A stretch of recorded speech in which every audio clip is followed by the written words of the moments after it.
on as we continue. So welcome to One Heart, One Mind. And we're going to start out, Ira and Julia are going to sing us whatever it is they're going to sing us. Well, we're going to start with a little carol. Since we're waking up here we go. That's right. And ready?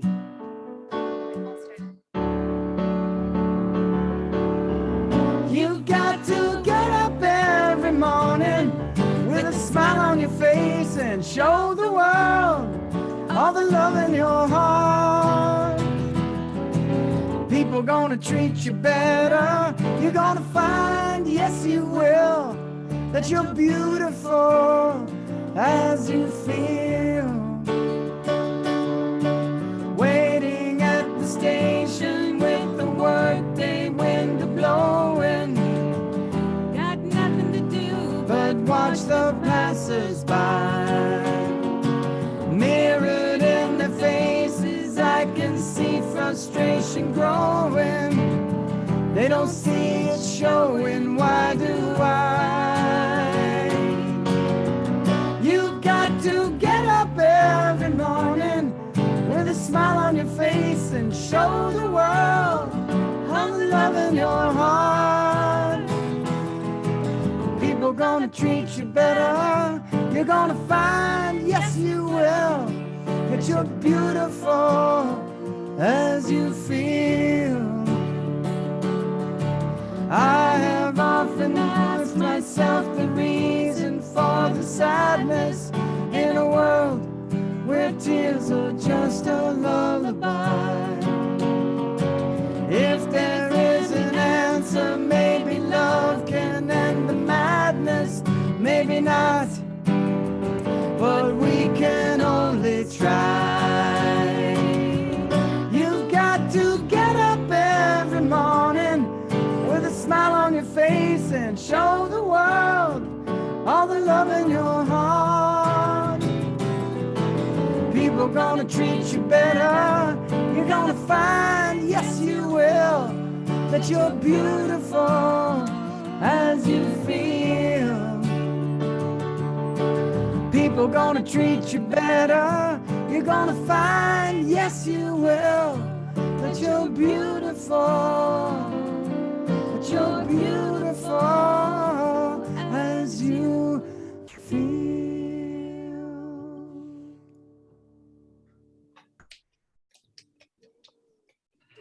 Oh, that was gorgeous. Yay. Thank you. What a perfect song to kick us off on our talk about me, myself, and I. So I'd like to invite this morning our practitioner of the day, Ralane Clarke, to open us up with her invocation or opening prayer. Good morning, Ralane. Good morning, Reverend Michelle.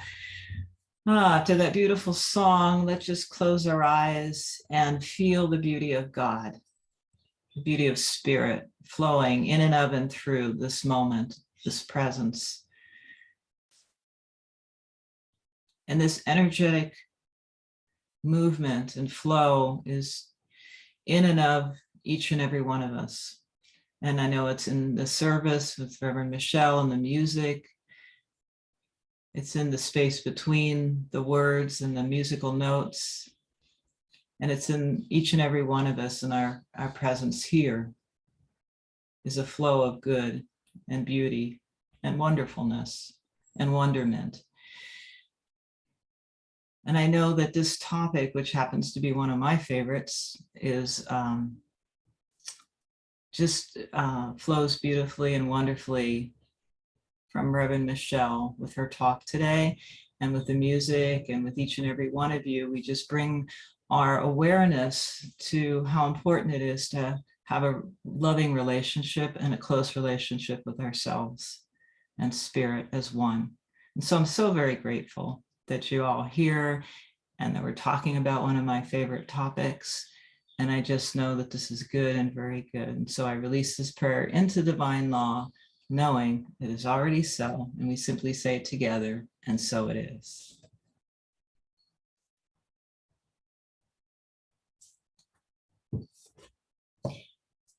So I really like John Randolph Price, and I have a quote from him that I'd like to read. And this is from his book, The Love Book. Since this God presence within you is you, and since this self is forever expressing as the allness of you, there is nowhere God leaves off and you begin. So all is God and all is you. Know thyself. To know thyself, to know yourself, is to love yourself all the way through. And do not think that you are not worthy, because your worthiness is God's worthiness. Love thyself. Think beautiful thoughts about yourself. And then I wanted to include 2 other quotes by Louise Hay from her book, Heart Thoughts. The first quote is, one of the bonuses about loving yourself is that you get to feel good. And her second quote is, feel your heart opening and know there is room in there for you. So let's just take a moment of silence to feel good and open your heart. Open your heart for room for you. What does that feel like? Just take a moment to feel that your heart opening, to know thyself and to love yourself.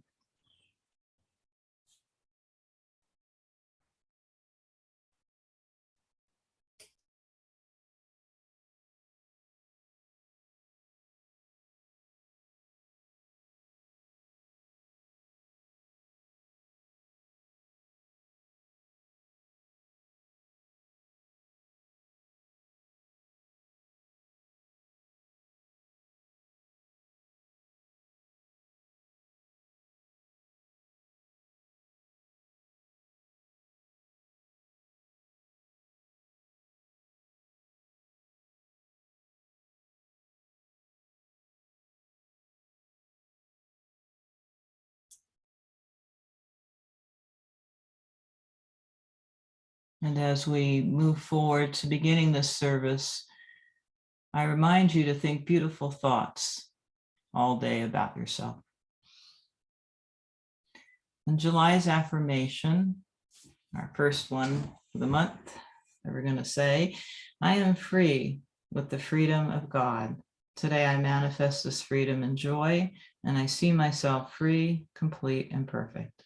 I affirm that God's freedom is my freedom, and I enter into this freedom with complete abandonment and a sincere desire to live so that my freedom shall be imparted to others.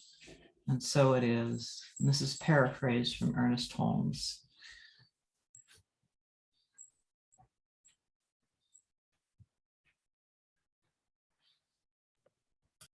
That was beautiful, Ralane. I love that quote from John Randolph Price. It's gorgeous. I really like him too.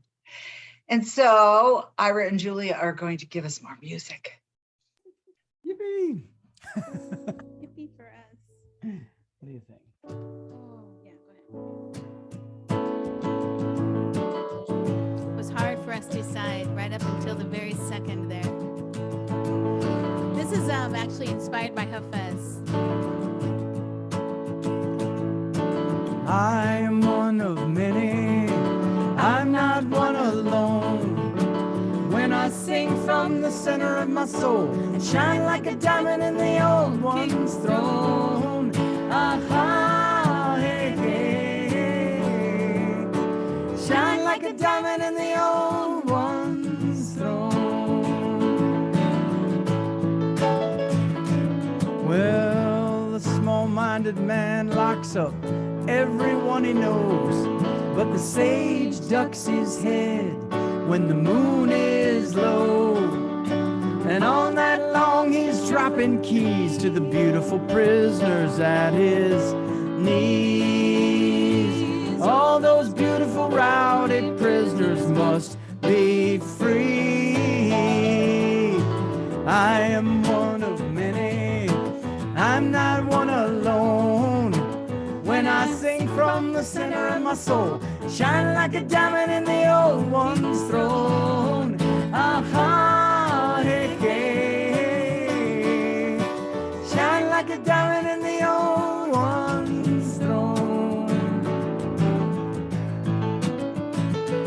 Well, doubt came along and captured me, stuck me in a trunk at the bottom of the sea. The wise old sage had mercy on me. Words of wisdom set me free. All those beautiful words of wisdom set me free. 'Cause I am one of many, I'm not one alone. When I sing from the center of my soul, shine like a diamond in the old one's throne. Ah, hey, hey, hey. Shine like a diamond in the old one's throne. Well, the owner takes a diamond off his throne and he sticks it in the ground where the seeds are sown. Up from the ground comes a grove of trees, sprouting words to the wise in the shape of keys. Supporting the wise man are climbing trees so they can sing us songs like these. I am one of many, I'm not one alone. When I sing from the center of my soul, shine like a diamond in the old one's throne. Ah, hey, hey, hey. Shine like a diamond in the old one's throne. Ah, hey, hey, hey. Shine like a diamond in the old one's throne.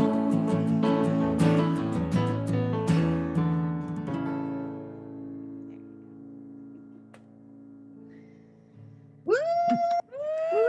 Lovely reminder that we're never alone there. I love that, and yes, that's the theme, is that we're all one in relationship with each other. Love it, love it, love it. Thank you so much. Beautiful music. Good morning, Dee. I see you popped on.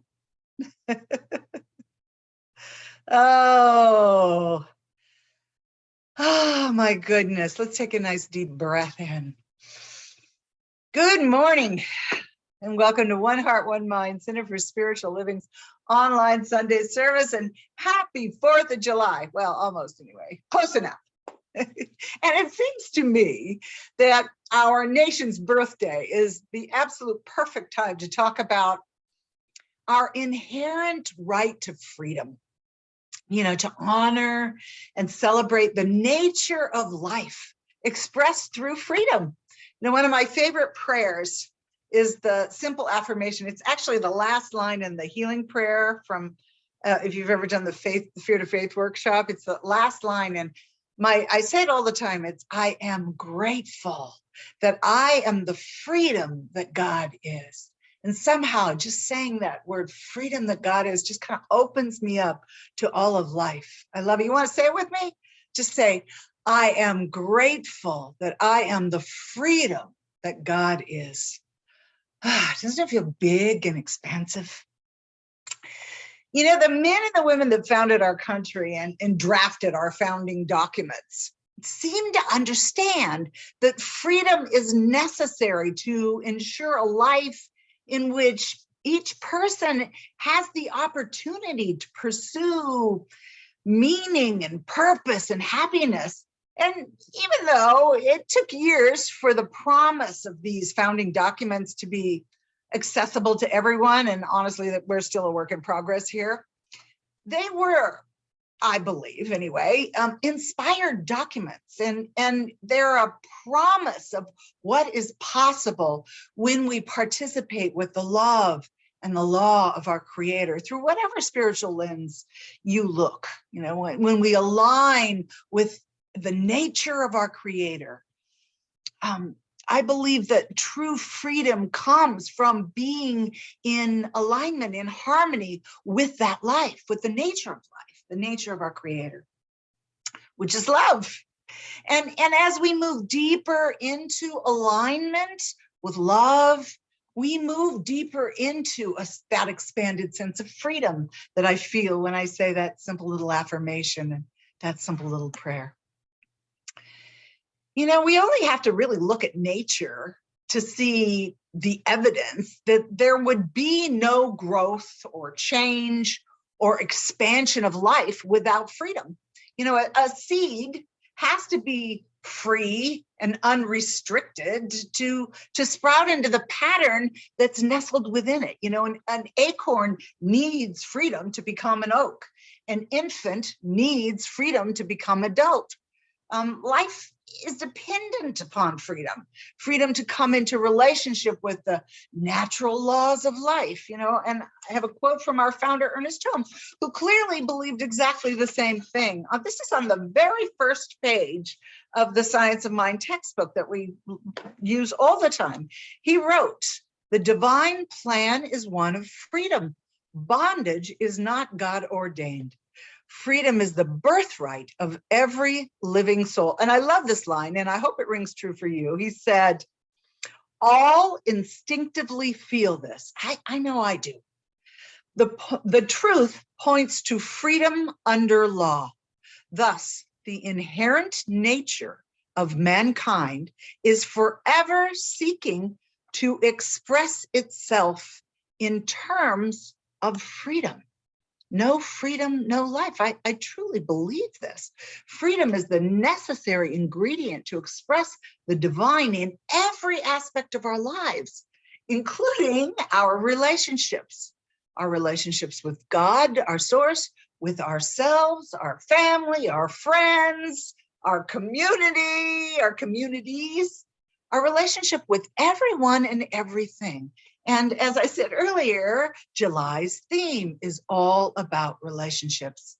And today we're going to jump in by talking and focusing mostly about our relationship with ourselves, which really is our relationship with life. The relationship we have with ourselves is the foundation, really, upon which all other relationships are built. You know, understanding who we are and how to love ourselves establishes this deeper, fuller, more complete embodiment of love, you know, for all of creation, for everything. And how we treat ourselves offers us greater insight in how we treat others, how we want to be treated by others. Self-love invites us to deepen our practice of care and love and compassion for the totality of God's creation. Loving ourselves puts us in right relationship to all of creation. And last month we called all of creation the manifest body of God, as we talked about body and everything in physical form. You know, I remember years ago, I belonged to a study group. It was really before I got involved with Science of Mind or metaphysics. And we were reading a book entitled I and Thou. You've probably heard of it. It's a famous book. It was written in 1923 by German philosopher Martin Buber. And it was really my first introduction to coming into right relationship with all of God's creation. You know, to see things that I had previously seen as separate from me, as connected to me in some way, to see all things as sacred through a sacred lens, a holy and connected lens. And the I-thou relationship, it occurs, these relationships occur during those moments, I'm sure you've had them, when we feel this deep connection to something, you know, to nature, the earth, other animals, other people. The I-thou relationship arises in those moments of deep connection to someone or something. You know, it takes place in those moments when the eyes of two strangers meet on the street, and there's this deep feeling of connection and knowing each other without having even said a word. I'm sure you've had those moments in your life at one time or another. But the major theme in Buber's work is that our human existence is defined by the lens through which we perceive ourselves, each other, and everything in the world, including our Creator. Seeing through unity and not through separation. And studying Buber all those many years ago was really my first introduction into the oneness of life. And I was thrilled later when I found Science of Mind and a philosophy that allowed me to dive even deeper into my oneness with all life, and to really honor myself as a part of that one life, to build a loving and respectful relationship with myself. And then through that lens, to engage with everything in my world, everything.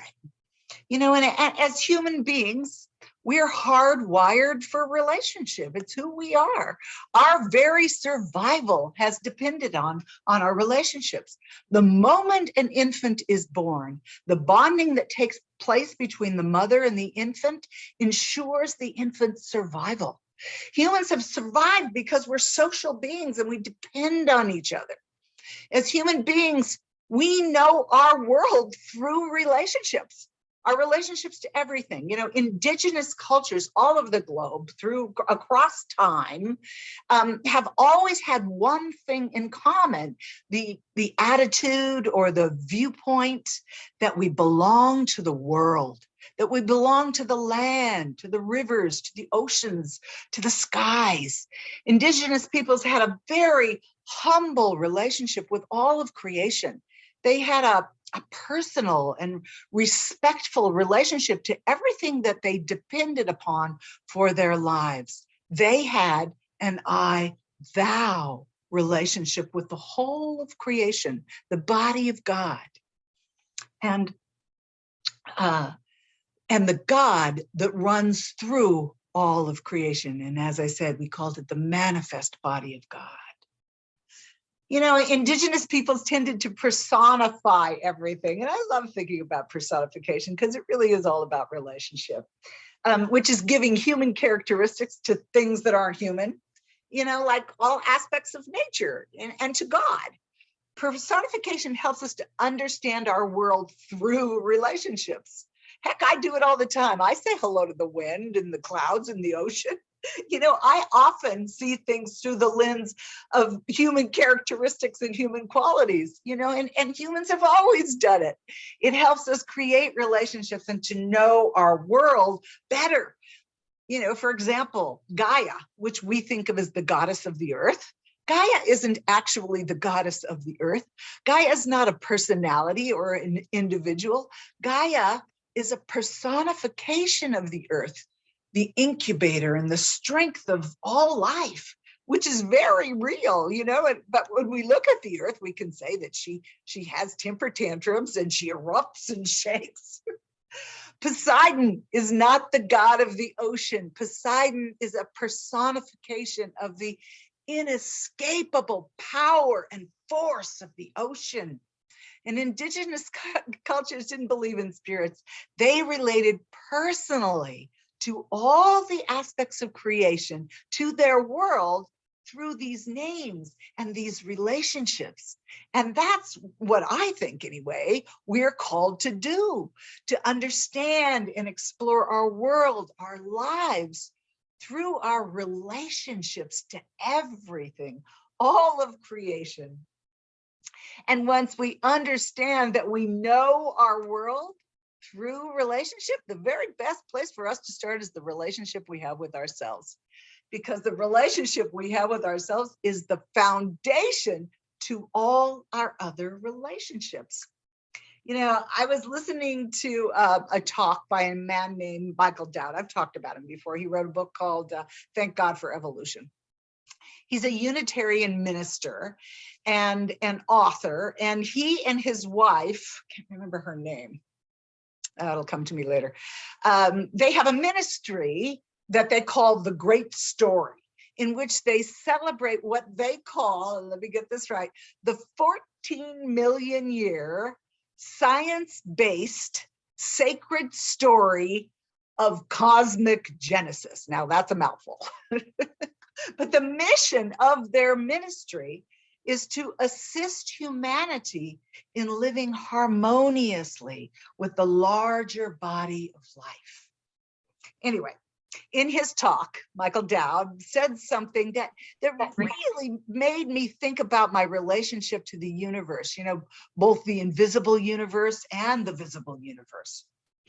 He said that reality, and by the way, when he talks about reality, he's talking about what we call body, or the manifest body of God. He said that reality is nested. I love that word. And that we know this through the global collective intelligence that we call the scientific community, or the scientific tradition. And when he says nested, here's what he means. He means that subatomic particles are within atoms, and atoms are within molecules, and molecules are within cells, and cells are within organisms, within planets, within galaxies, sort of like a Russian nesting doll. And Dowd says that reality is nested and relational. I love that. And it turns out that we, as human beings, we're right in the middle of this nesting. You know, we're made up of these smaller creative realities like atoms and molecules and cells that we can't exist without. And we're dependent on larger creative realities like the trees and the atmosphere and the moon and the stars. And Dowd says we are utterly dependent on this relational cosmos. I just think that's beautiful. Now that to me is so sacred. And it really helps me to see myself in relationship to all of creation. That's which I can see, and that which I can't see. And it really helps me to understand that I am intertwined and interwoven with everything, and that I'm in relationship to everything. And we're all part of it. We're all in relationship to everything. And I don't know about you, but somehow knowing this helps me to see my value and my worthiness as a part of this whole of creation, and to self-identify as this sacred being, as a sacred part of it all, that I belong to the sacred universe. And the more and more we begin to relate to ourselves as these sacred beings, who we truly are, the more our acceptance of self-love begins to take hold. You know, one of my favorite teachers on this idea of self-love and self-care is a man named Robert Holden. He's written several books, but the one I pull off my shelf often and read is called Lovability. You know, and he also, you might know him because he's written a couple of books with Louise Hay before she made her transition. And his work, I believe, it really has the same flavor. It continues in Louise Hay's tradition of radical self-love and self-knowing. And I have a little quote from, a little reading from his book, Lovability. I think it kind of explains what I'm talking about here, about how he kind of is keeping the tradition of Louise Hay going. And he wrote, "You are made of love. And this is the key to knowing how to love and be loved. Your purpose is to be an instrument of this love. It is to extend this love through all your relationships with parents, siblings, friends, lovers, children, strangers, enemies, and the world over. How do you do this? Good question. You start by identifying with love. Love is your original energy. It is the heart of who you are. It is the natural expression of your unconditional self and your eternal loveliness. When you remember this, you realize that in truth, you already know how to love and be loved." I think that's true. We know that as children. We know that as beings of love. Isn't that beautiful? And in his book, Robert tells this story I wanted to share. I thought it was kind of cute and funny. He tells a story about a kid that he knew in school. And this kid's name was Adam Green, who apparently got all the girls. Adam got all the girls, and Robert could never understand why. And he wrote that Adam had acne and his hair was black and greasy and he wore thick rimmed glasses. He carried a lot of extra weight around and he perspired a lot. And sometimes he smelled pretty bad. And he always wore these red tennis shoes and a green sweater with black jeans. But Adam, Robert recalls, got all the girls, even the pretty ones. And Robert writes how unfair he thought this was. And one day he heard in the wind, in the gossip, started going around that Adam was dating a girl named Kate Tucker, the most beautiful girl in the school. And Robert couldn't take it anymore. He went right up to Adam and he asked if it was true. And Adam said, yes, it was true. And Robert said, how do you do it? How do you get all the girls and I don't? And Adam said, don't you know? And he said, no, I don't know. And Adam said, I'll tell you why I get all the girls and you don't, because I love myself and you don't. Is that it? Robert asked him. He said, yeah. And you don't love yourself, Robert. You don't love yourself yet anyway. So it was very telling. And then Robert goes on to explain that he thought it was a bad thing to say that he loved himself and that Adam wasn't being unkind. He was just making an observation. And Robert explains that he thought he would only be lovable when. Do you ever think that? Have you ever thought I'll be lovable when, when he made something of himself or accomplished great things or became something other than he was until he became what people admired and looked up to? And now he realizes that love isn't what we earn or what we receive when we become worthy. We already are worthy. We are love. What did he say? The natural expression of our unconditional self and our eternal loveliness. That's who we are. Love is who we are, which determines the relationship we have with ourselves, and it determines the quality of our relationships with everyone else and everything else. We know as metaphysicians that separation isn't real. So any one of our relationship, especially our relationship with ourselves, is all of our relationships. The relationship we have with ourselves is the foundational relationship we have with everything else in life. So knowing this, then what does self-love look like? Well, honestly, just like everything else, it's going to be different for everyone, but it will have similar aspects. But first and foremost, I believe self-love is knowing who we are.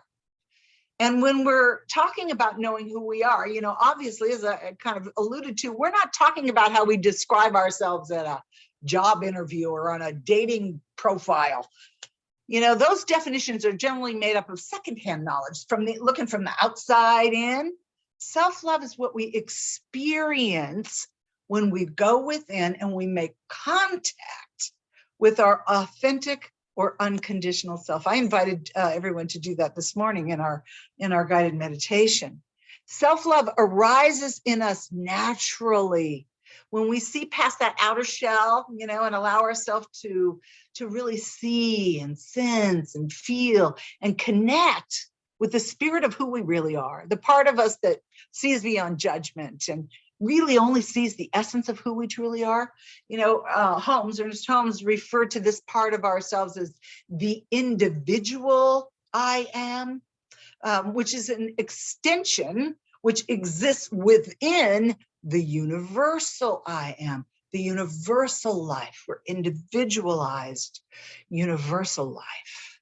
And if God, the great I am is love, then all spiritual traditions teach this, that God is love, then so are we. We're love. That's who we are.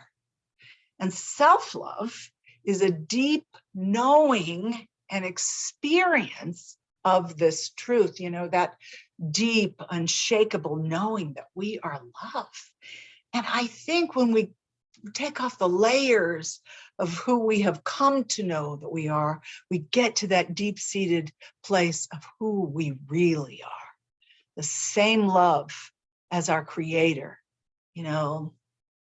That love is not a thing that is different from us. Love is truly who we are. And as Holden wrote, love is the original energy and the heart of who we are. Our true self doesn't know how to love. Our true self is love. It doesn't have to do anything. It is love. You know, there's a beautiful passage in A Course in Miracles, and I really like it. I think you might think it's beautiful as well. And I don't remember exactly what passage it is, but it says, identify with love and you are safe. Identify with love and you are home. Identify with love and find yourself. And that's the kind of love I'm talking about. Identify with love and find yourself. Self-love shows up as how we really feel about ourselves. You know, I know sometimes when I think about who I truly am, I get all caught up in thinking about all the mistakes and the missteps that I've made in my life. But love doesn't judge. Love just knows. You know, this is the essence of forgiveness practice, is moving into that divine state of love. You know, Ernest Holmes told us that love knows only love. True love just loves, and self-love is a call to just love, because the essence of love is who we are. I know I keep saying that, but it's true. And I think however often we get reminded of that, the better. And finally, I just want to say that self-love is a commitment to ourselves to never forget who we are, to not abandon ourselves to an incomplete picture of who we are, you know, to remember what's real, you know. And I'm often, and maybe this is true for you, tempted to belittle myself. You know, when we're tempted to belittle ourselves or to hide ourselves or to be cynical about ourselves, it's a call to stop and to remember who we really are.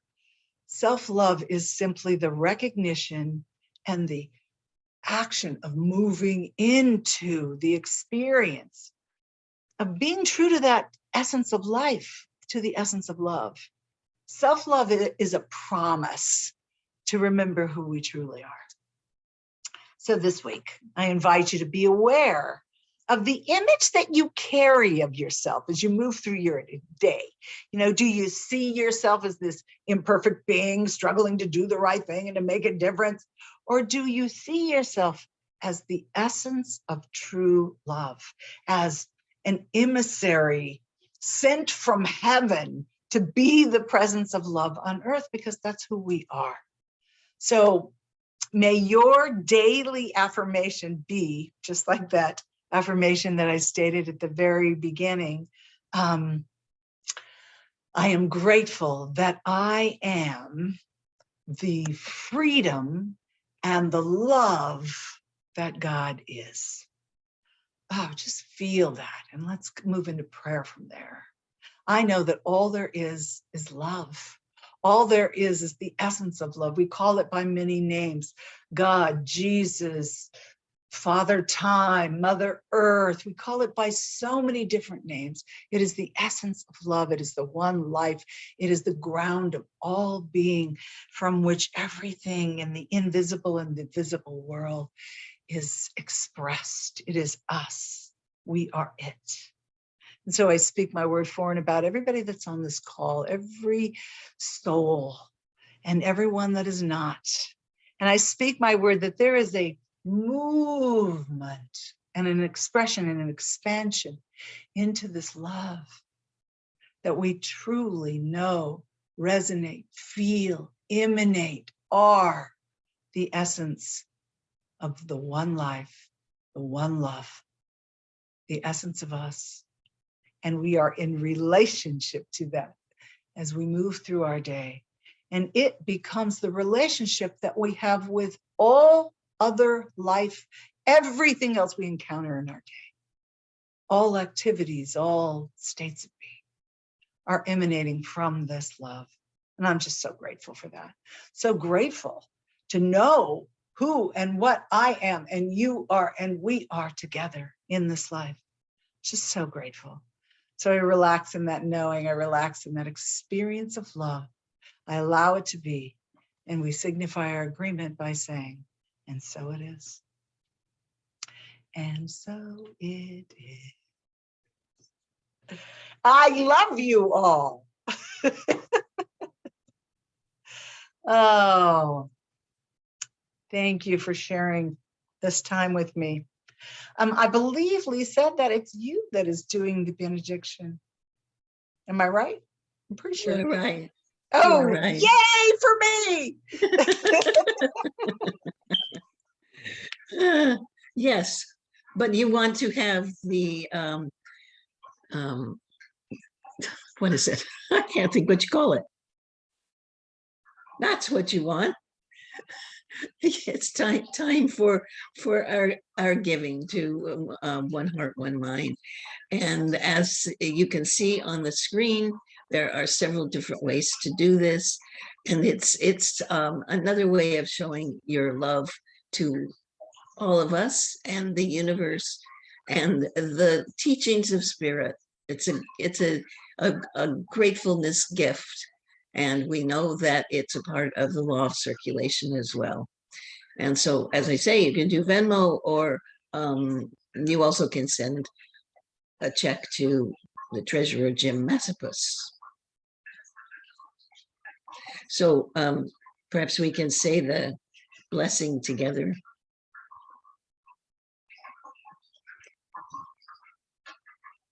I recognize that all supply flows from the divine givingness of spirit.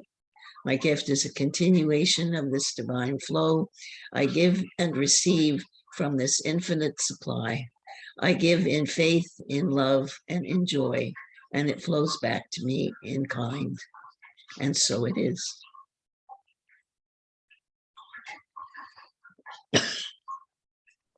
And so it is. Thank you so much. And I'll come back to you for the benediction, but Yvonne is going to share our announcements. Yes. Tomorrow, our prayer circle is canceled to allow Independence Day fun. So you have to go have some fun. Tuesday evening, we're going to continue our spiritual learning circle from 6 to 7. The learning is facilitated by Reverend Michelle and by Practitioner Ralane. And we'll be covering chapter 6, which is titled Work and the Success Syndrome. And it's part of Eric Butterworth's book, Spiritual Economics. It's a really good and interesting chapter. So please join us for that. On July 16th, from 2 to 5 p.m., we will be having fun and laughing as we play Bunko.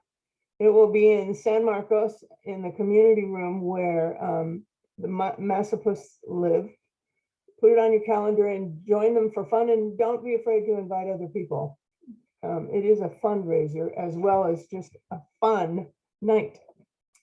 Unscheduled income still is happening. Don't forget to identify your titles as that it's unexpected income. Whew, that was hard to get out. I just sent one in this morning, so I'm inching up on you, Ralane. So just watch out, woman.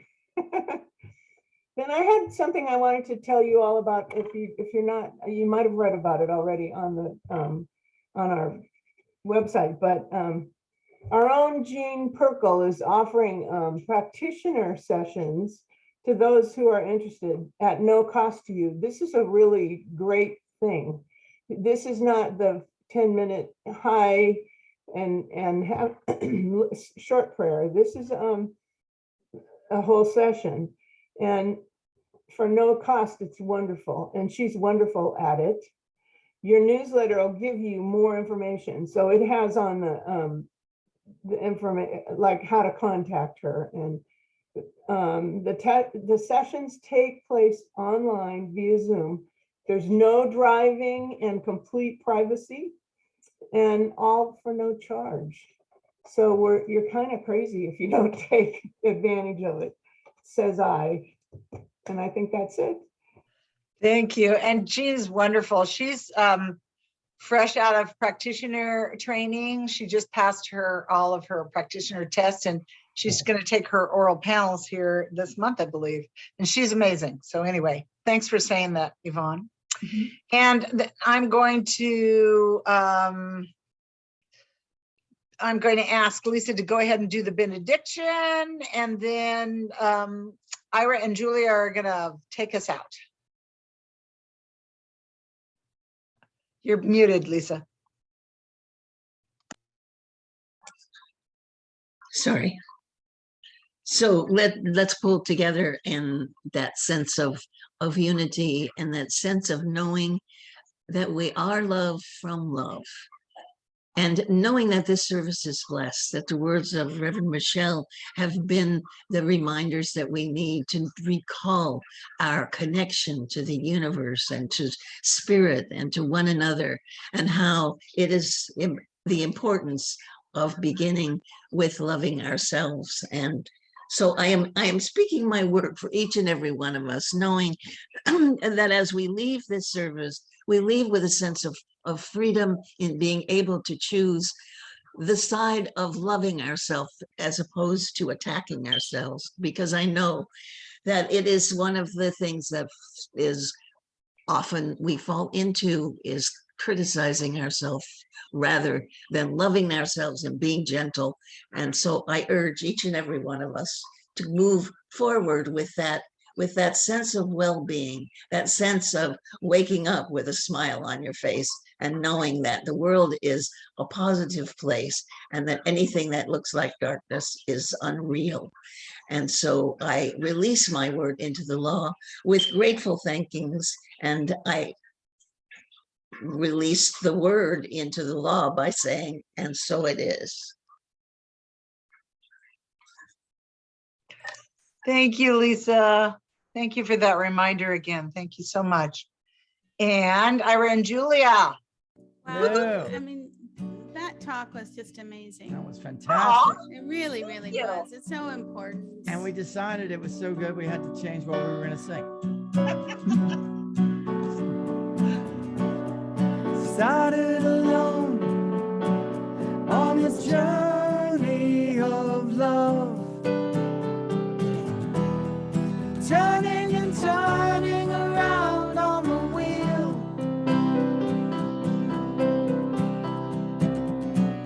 With every step, travel has joined us, singing out what can't be concealed. I am the soul of love, the soul of love. I am the soul of love, the soul of love.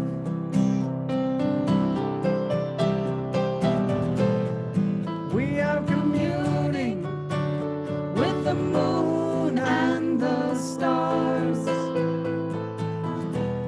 but we have not reached the heart of our neighbor. I'm reaching out, no matter how far, to offer relief from the pain of your labors. I am the soul of love, the soul of love. I am the soul of love, the soul of love. I am the soul of love, the soul of love. I am the soul of love, the soul of love.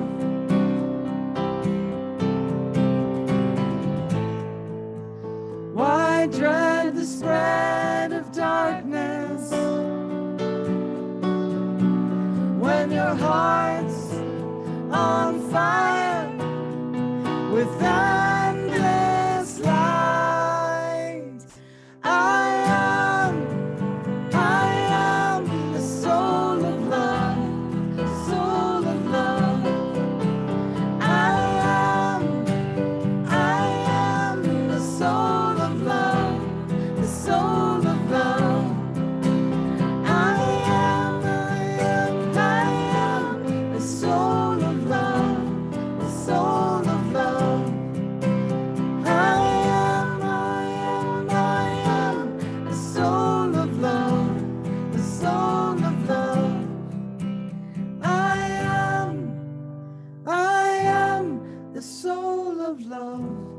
the soul of love. I am the soul of love, the soul of love.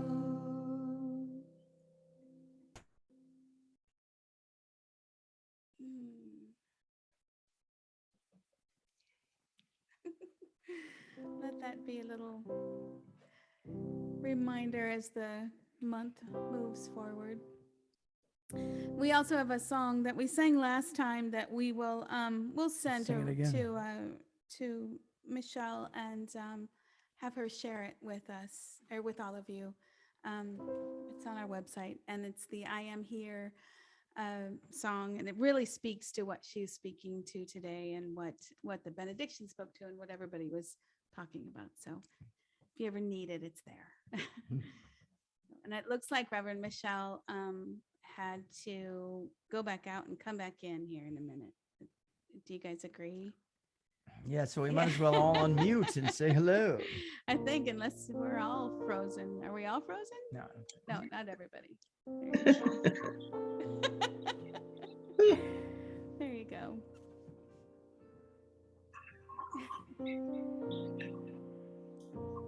Thank you. That was just so beautiful. Oh, you're very welcome. Thank you. It looks like we lost Reverend Michelle. Am I right? Yes, I think Yeah, I she think looked like she so. was frozen earlier. Yeah. I Well, thought, well, she's in deep prayer, but then I was like, That was she's it. Then it was frozen. like, it went on a little longer than one expected. I'm sure she will return. Yeah, but Yeah. you guys, we're